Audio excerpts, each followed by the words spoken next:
Hello दोस्तों, मेरे channel में आपका एक बार फिर से स्वागत है। देखो, आज अपने पास आया है नोट 8, रेडमी MI नोट 8। देखिए, डिस्प्ले जो है वो पूरी तरह से खुल गया है,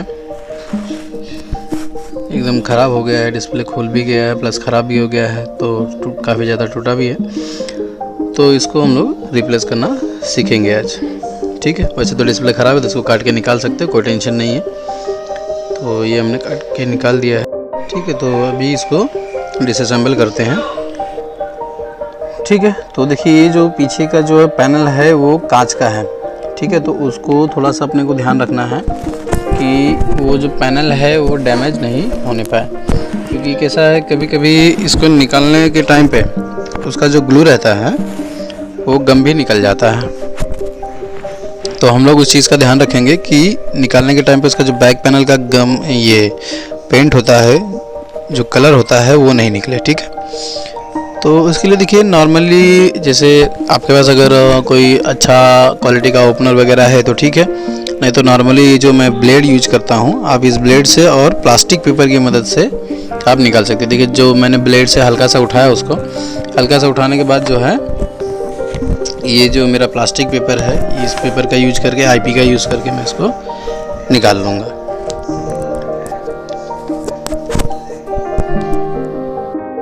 क्या है, IP लगाने से जो बैक पैनल है वो काफ़ी अच्छी तरह से और जल्दी से निकल जाता है और डैमेज भी नहीं होता है आराम से, क्योंकि जैसे कैसा है, IP जब हम लोग IP लगाते हैं तो जो ग्लू रहता है वो IP की वजह से छोड़ देता है, ठीक है। तो जैसे जब भी आप निकाल रहे हो, ये जहाँ पे भी आपका ये जो प्लास्टिक पेपर है, आपको जहाँ पे भी लगे कि यहाँ ग्लू ज़्यादा टाइट है, तो वहाँ पे हल्का सा IP लगा दो। वो जो ग्लू का स्टिकनेस होता है, जो चिपकने का उसका जो ग्लू होता है, वो वहाँ पे छोड़ देगा। तो पेपर से आप उसको आराम से निकाल सकते हो। देखिए, जैसे कि अभी मैंने निकाला है, वहाँ पे दोबारा भी करना पड़ रहा है, तो कोई दिक्कत नहीं है। मतलब आप आराम से, आपको जितना टाइम लगता है आप अपना टाइम लो, क्योंकि क्या है, ये सब जो MI वगैरह के मोबाइल्स होते हैं उसमें बैक पैनल के ग्लू निकल जाते हैं, तो अपने को उसका ध्यान देना पड़ेगा। कोई मुश्किल नहीं है, थोड़ा सा ध्यान देके करोगे तो कोई टेंशन नहीं है। और सबसे ख़ास चीज़ है कि ग्लास ऐसे उठाना नहीं है, डायरेक्ट आराम से उठाना, क्योंकि वहाँ पे देखिए जो फिंगरप्रिंट है वो हमारा डैमेज हो सकता है। तो इसको आप एक बार ध्यान दे दीजिएगा कि कौन सी तरफ से खोलना सूटेबल है। अभी देखिए, मैं उस तरफ से खोल रहा था तो, लेकिन उस तरफ से सूटेबल नहीं था, क्योंकि अगर मैं उस तरफ से उठाऊँ तो फिंगरप्रिंट जो है वो खींच सकता है। तो अगर खींच गया तो मान लीजिए फिंगरप्रिंट हमारा डैमेज भी हो सकता है। तो इस बात का हम लोग ध्यान रखेंगे कि फिंगर सेंसर जो है हमारा वो डैमेज नहीं हो पाए, ठीक है। तो देखो, ये परफेक्टली हो गया, और इस तरफ से हम लोग उठा देंगे तो फिंगर का जो स्ट्रिप है वो डैमेज नहीं होगा, वो परफेक्टली वहाँ पे फोल्ड हो जाता है। और सबसे पहले तो हम लोग इसको रिमूव कर देंगे। तो ये हो गया, अपना फिंगरप्रिंट भी सेफ़ है, और देखिए ग्लास का कलर वगैरह भी कहीं पे नहीं निकला है। अब रही बात इसको खोलने वाली, ठीक है। तो जो बैक पैनल है वो तो हमने निकाल लिया है। अभी इसका सबसे पहले तो स्क्रूज खोल लेते हैं। देखिए, इसमें काफ़ी ज़्यादा स्क्रू दिया हुआ है, और इसका डिस्प्ले रिप्लेसमेंट करने के लिए, डिस्प्ले चेंज करने के लिए हमें जो है, इसका जो चार्जिंग का वो जो बोर्ड है, चार्जिंग का जो नीचे का पट्टी का सेक्शन है, हमको वहाँ उसको खोलना पड़ेगा, क्योंकि इसका डिस्प्ले का जो स्ट्रिप है वो चार्जिंग बोर्ड के नीचे से आया हुआ है। तो इसको हम लोगों को खोलना ही पड़ेगा। तो इसको खोल लेते हैं। और देखिए, बहुत ज़्यादा, इससे पहले जिसने बनाया काफ़ी ज़्यादा ग्लू लगा दिया, पूरे स्क्रू वगैरह के ऊपर सब जगह लग गया एकदम। तो हमें ग्लू भी जो है वो भी अच्छे से साफ़ करना पड़ेगा। तो देखिए, पूरा जो है मोबाइल हम लोग फटाफट खोल लेते हैं पहले तो।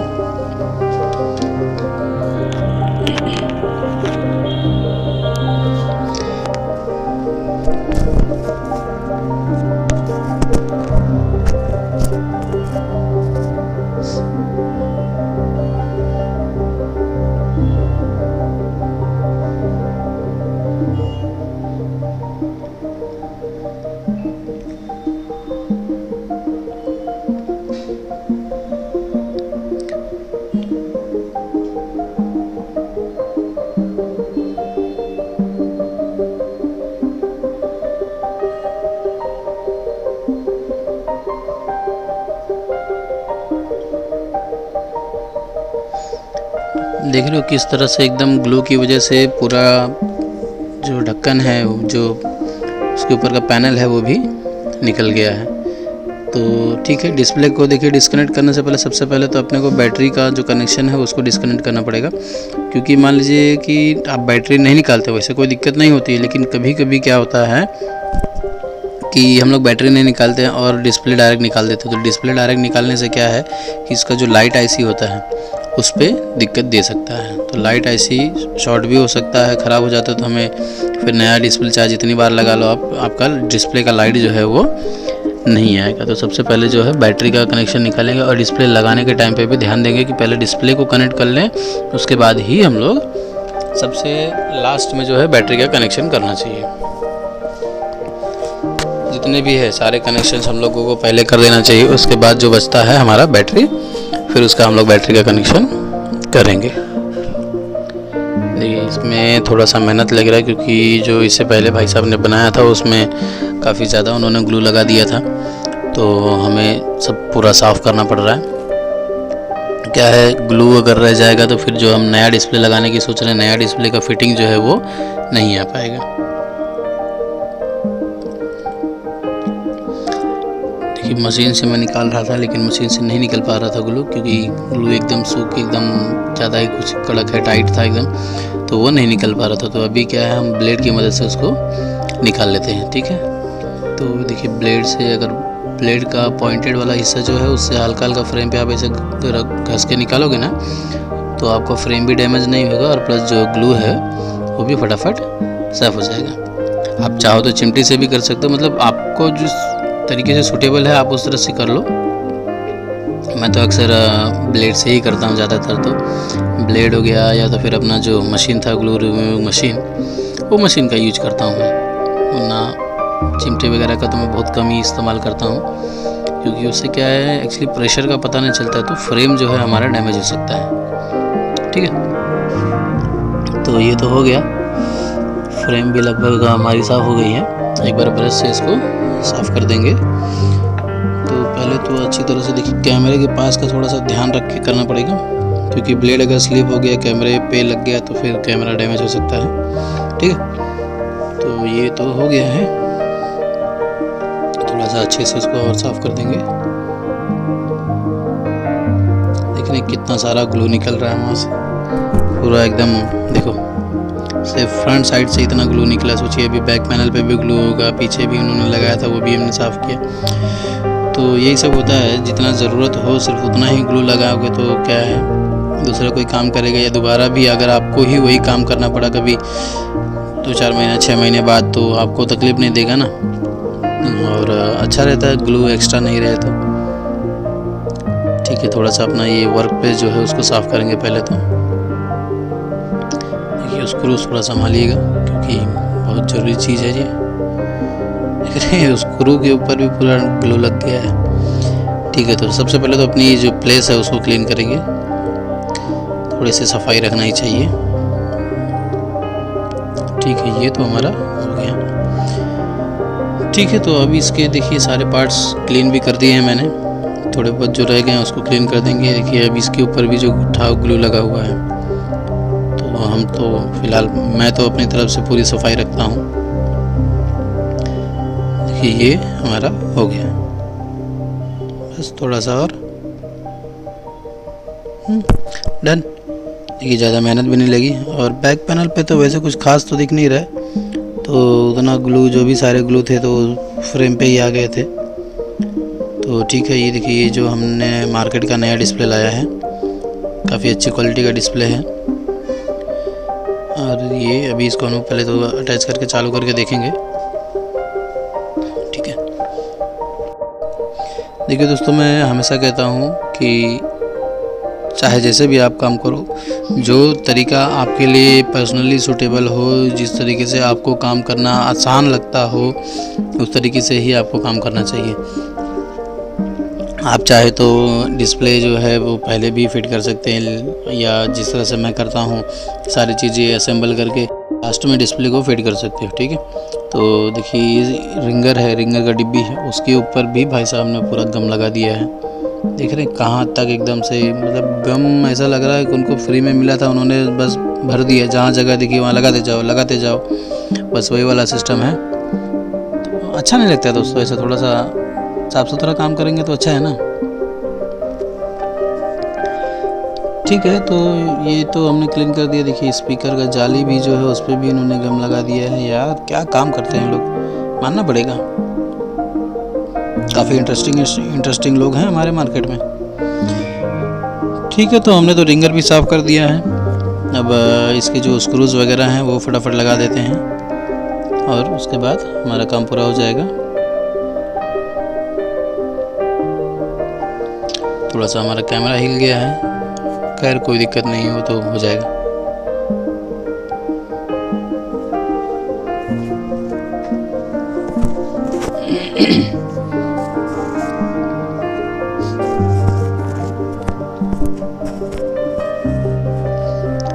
ठीक है, तो ये ऊपर का जो था वो भी लगा देंगे, ऊपर के पैनल को भी लगा देंगे, स्क्रू वगैरह सब लगा देंगे। फिंगरप्रिंट तो दोस्तों आप ऊपर से भी लगा सकते हैं, हालांकि ऊपर से ही लगेगा क्योंकि ऊपर से ही हमने निकाला था।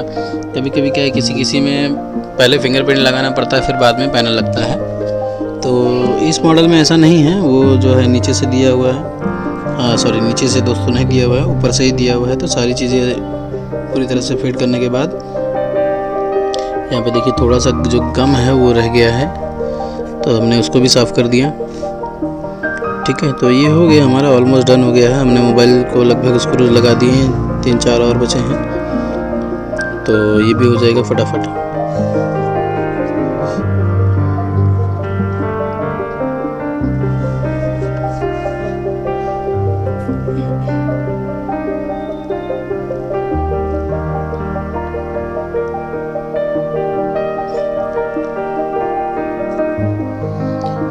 ठीक है, तो ये हमारे स्क्रू वगैरह भी हो गए हैं, लग गया है।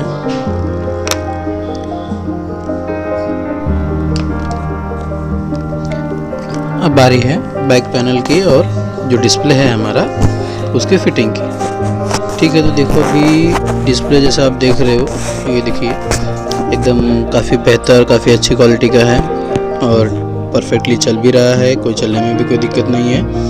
तो अभी जो है इसको थोड़ा टाइम टेस्टिंग के लिए रखेंगे, उसके बाद हम लोग इसको फिट करते हैं। क्या एक बार कस्टमर को चेक कराना है और कैसा ये सब मॉडल कैसा है कि एक बार आप रबड़ मार के आप खुद भी चेक कर लोगे ना तो ज़्यादा बेहतर रहता है, क्योंकि कभी कभी कैसा है इन सब मॉडल्स में दिक्कत होती है,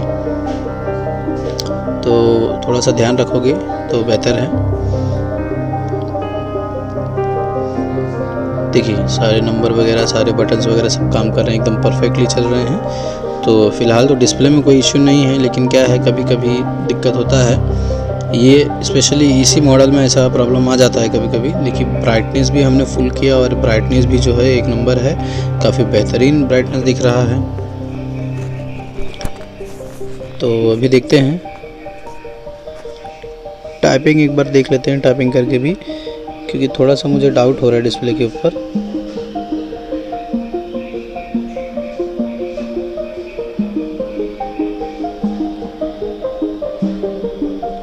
देखिए टाइपिंग वगैरह भी तो परफेक्टली चल रहा है। ठीक है, तो डिस्प्ले में कोई इशू नहीं है, तो अभी देख लेते हैं एक बार फिर से अच्छे से। नंबर वगैरह भी यहाँ पे लगभग सभी जगह चल रहा है। देखिए दोस्तों लगभग मैं चेक इतना नहीं करता हूँ क्योंकि प्रॉब्लम नहीं देता है। जिस मॉडल में मुझे दिक्कत लगती है मैं उसी मॉडल में ऐसी इस तरह से रबड़ वगैरह लगा के पूरी तरह से अच्छे से चेक करता हूँ। तो वैसे तो इतना दिक्कत नहीं दिख रही है। देखिए थोड़ा सा स्लो चल रहा है, मतलब शायद मोबाइल हैंग होता होगा उसकी वजह से है। मतलब जो हमारा डिस्प्ले है वो सही है, डिस्प्ले में दिक्कत नहीं है, ये मोबाइल हैंग हो रहा है उसकी वजह से इशू है ये। ठीक है, तो अभी इसको रही बात फिट करने वाली, तो इसको हम लोग क्या करेंगे अभी फिट करते हैं फटाफट। तो देखिए सबसे पहले तो हमको जो बैक पैनल हमने निकाला है, बैक पैनल को फिट करना है और उससे पहले हमको फिंगरप्रिंट लगाना है। तो फिंगर सेंसर का भी हम लोग ध्यान रखेंगे, फिंगर सेंसर भी हम लोगों को लगाना है। और देखिए दोस्तों कैसा रहता है जब यहाँ पे देखिए उसका टेपिंग थोड़ा सा अच्छा नहीं लग रहा है, तो टेपिंग थोड़ा काट दीजिएगा अगर ऐसा निकला रहे तो, क्योंकि डिस्प्ले जब हम लोग फिट करेंगे तो अगर पैनल पे ना लग के वो टेपिंग के ऊपर लग गया तो जो उस वो है तो वो तो हिलता रहेगा बैक पैनल। तो इसके लिए उसको रहे तो पॉसिबल रहे तो काट दीजिए, नहीं तो आपकी मर्ज़ी है। वैसे काट देंगे तो ज़्यादा बेहतर है, उससे कोई दिक्कत नहीं है, कोई भी प्रॉब्लम नहीं आने वाली है। ठीक है, तो ये हो गया हमारा। अभी हम लोग बैक पैनल को चिपका देते हैं। बैक पैनल को चिपकाएंगे, उसके बाद डिस्प्ले को चिपका देंगे। और देखिए सबसे ज़रूरी बात ये है दोस्तों कि जब हम लोग बैक पैनल चिपकाएंगे तो हमें फिंगरप्रिंट का जो है उसे खास ध्यान रखना कि फिंगरप्रिंट हम लोग लगाना भूले नहीं। ठीक है, तो देखिए जो ग्लू है वो परफेक्टली लगाना है आपको, और लगभग सब जगह लगानी है, कोई भी जगह छोड़ना नहीं, क्योंकि ये जो है ग्लास आता है, ग्लास अगर आप प्रॉपर नहीं चिपकाएंगे तो दिक्कत हो सकती है। ग्लास खुल जाएगा तो बाद में कस्टमर को वापस आना पड़ेगा, उसके लिए थोड़ा सा ध्यान रखिएगा। अब देखिए सबसे पहले तो इसका फिंगरप्रिंट लगाएंगे। तो दोस्तों देखिए थोड़ा सा दिक्कत हो रहा है, खैर कोई नहीं, वो तो हो जाएगा। देखो ये हमारा फिंगरप्रिंट लग गया और हमने बैक पैनल को चिपका दिया है। अब देखिए दोस्तों, अगर मान लीजिए कि आप अगर मोबाइल स्विच ऑफ है अभी इस कंडीशन में, अगर स्विच ऑफ है तो समझिए कोई दिक्कत नहीं है। लेकिन दोस्तों अगर मोबाइल आपने चालू रखा है, और जैसा कि अभी मैंने तो चालू ही रखा है क्योंकि मैंने डिस्प्ले वगैरह सब चेक किया परफेक्टली चल रहा है कि नहीं चल रहा है। तो इस कंडीशन में देखिए जब हम लोग चालू रखने के बाद फिंगरप्रिंट लगाते हैं तो हमारा फिंगरप्रिंट काम नहीं करता है। आप सब कुछ कर देंगे, फिंगर वगैरह लगा दिए और डिस्प्ले भी फिट कर दिए, फिट करके रबड़ वगैरह मार दिए और कस्टमर को दे दिए। तो ऐसे में क्या होता है कि जो हमारा फिंगर सेंसर है, फिंगरप्रिंट जो है वो काम नहीं करता है। क्यों? क्योंकि उसको हम लोगों ने चालू में लगाया है, तो चालू में वो वर्क नहीं करेगा। इसके लिए सिंपली आपको मोबाइल जो है एक बार रीस्टार्ट या रिबूट मारना पड़ेगा। आप उसको बंद करके चालू कर दीजिए, वो फिंगरप्रिंट आपका ऑटोमेटिकली काम करने लगेगा। क्योंकि क्या है, चालू में जब हम लोग फिंगर सेंसर को लगाते हैं तो आईसी जो है CPU वगैरह होते हैं वो फिंगर सेंसर को रीड नहीं कर पाते हैं, तो वो टोटली काम नहीं करता है। तो हमें उसे वापस से रीस्टार्ट करना पड़ता है। जैसे कभी कभी मोबाइल हैंग हो जाता है तो हम लोग कैसा रीस्टार्ट कर देते थे, पहले की मोबाइलें होती थी। अभी की भी कई मोबाइलें होती हैं जो हैंग होती हैं, लैग होती हैं, तो हम लोग रीस्टार्ट करते हैं तो नॉर्मली बेसिकली चलने लगता है। तो बस वही वाला सिस्टम है। अगर मान लीजिए कि आपने चालू में लगाया है तो आपको मोबाइल एक बार रीस्टार्ट करना ही होगा, तभी आपका फिंगरप्रिंट काम करेगा। ऐसा नहीं है कि चलिए आपने लगा दिया, वो 10 मिनट बाद, नहीं तो 1 घंटे बाद, नहीं तो 2 घंटे के बाद वो ऑटोमेटिकली काम करने लगेगा। नहीं, ऐसा नहीं है। जब तक आप मोबाइल को बंद करके चालू नहीं करते तब तक आपका फिंगर सेंसर काम नहीं करेगा। ठीक है, तो इस चीज़ का ध्यान रखिएगा। कभी कभी मैं वैसे ध्यान रखता हूँ, लेकिन कभी कभी मैं भी भूल जाता हूँ। तो कस्टमर दूसरे दिन अगले दिन आते हैं भाई कि यार फिंगरप्रिंट नहीं चल रहा है, तो कोई नहीं, बेसिकली मैं बंद करके चालू कर देता हूँ और काम करने लगता है। तो थोड़ा सा आप लोग भी ध्यान रखिएगा, कभी कभी मैं भी भूल ही जाता हूँ। कोई इशू नहीं है, ये तो छोटी सी चीज़ है, लेकिन क्या है कस्टमर को रिपीट आना पड़ता है ना। आज गए बनवा के गए, फिर कल वापस आना पड़ेगा उनको, तो ऐसा होता है, दिक्कत ध्यान से उतर जाता है कभी कभी तो। लेकिन फिर भी कोशिश कीजिएगा कि आप लोग ध्यान रखिए तो अच्छा रहेगा। अगर आप सब कुछ फिट करने के बाद मोबाइल चालू करते हो तब तो कोई इशू नहीं है, तब तो आपको फिंगर का टेंशन लेने की ज़रूरत नहीं है, प्रॉपर वो ऑटोमेटिकली काम करेगा। ठीक है, तो देखिए ये हमारा डिस्प्ले भी फिट हो गया है। तो ठीक है, चलो दोस्तों अभी मिलते हैं, अगले वीडियो में मिलेंगे। और भी देखता हूँ कोई भी इंटरेस्टिंग कॉन्सेप्ट रहेगा, कोई अच्छा कंटेंट रहेगा तो उसके ऊपर भी बनाता हूँ मैं वीडियो। आपको बने रहो ऐसे मेरे साथ। जो भी नॉलेज है दोस्तों मैं आप तक ज़रूर पहुँचाऊँगा। जो भी मुझे आता है, जो भी मैं नया सीखता हूँ, कोशिश करूँगा आप लोगों को भी वो सिखा सकूँ। ठीक है, तो थैंक यू दोस्तों।